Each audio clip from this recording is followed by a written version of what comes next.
Hi, I'm Godfrey, Environmental Analyst at the Littleton Water Department, and we're going to do a little site walk of the Whitcomb Ave Well site today.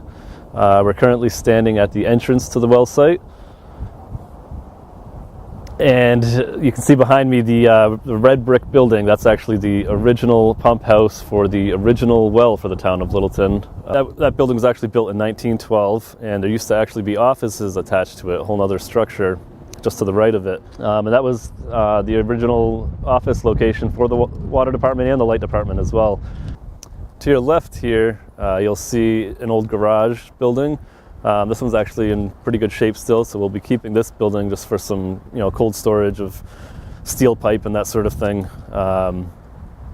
And this building used to be the former garage for the light and water department. So virtually everything you see behind me here is going to be removed and restored to natural conditions. We'll be taking up all of the pavement, the impervious surfaces. We'll be removing the white building you see in the background. And then we'll be planting native vegetation there to improve, natural recharge into the aquifer, as well as to restore wildlife habitat. Working with the Conservation Commission, we came up with a plan to put certain species in to create pollinator habitat, and we'll also be creating a turtle nesting site over near the water. Okay, so now we're standing in the Whitcomb Ave Well field, and off in the distance you can see the white building. That's an old pump house that we'll be removing as part of this project. And then as you come into the well field, you can see the original wells on your left that we're currently using, as well as the locations of the test wells on your right, where the new replacement wells will be installed. So I'm standing at one of the original wells right now. I call them original wells, but really the first wells in this well field installed in 1912 were even closer to the water's edge, if you can imagine that. And then over the years, a couple of series of replacement wells have been put in, each time moving a bit further away from the water's edge. Okay, so this is the pump house that I've mentioned we're going to remove. There is a well inside. That well will be converted to look similar to the wells you saw in the well field. Okay, so we're standing about where the turtle nesting habitat will be installed.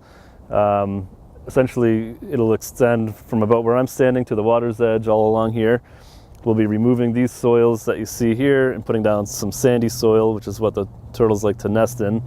There are quite a few turtles in Beaver Brook. This is Beaver Brook behind me here.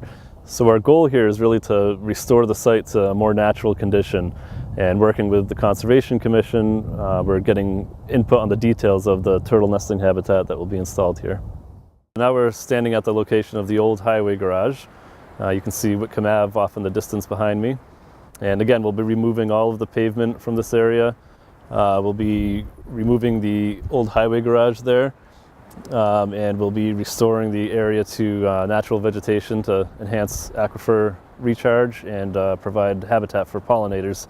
And the only reason we're able to do all of that really is that the Board of Selectmen transferred ownership of this parcel, which is separate from the parcel that the wells are on. They transferred ownership to the Board of Water Commissioners so that we could perform this restoration project. Okay, so you can kind of see the topography gently sloping down from me towards the stream in the background there. So most of this area that you see behind me is a wetland resource area of one kind or another, whether it be part of the floodplain, part of the buffer zone for the wetlands. And that entire area is critical for protection of water quality and wetland habitat. So that's why it's important that we restore as much of that as possible to natural conditions. We also happen to be standing within the middle of the Zone 1 protection area for the wells, which is a 400-foot radius around a public water supply well. And the Massachusetts Department of Environmental Protection requires that we own that entire area, which is virtually this entire site here. And also that we minimize any human infrastructure within that area. They really prefer that you build a water treatment plant outside of the area.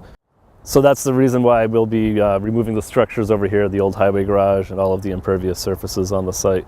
So at the end of this project, we'll have removed all of the unnecessary human infrastructure from this site. So we'll really be doing the best job we can for protecting both the environment and public health.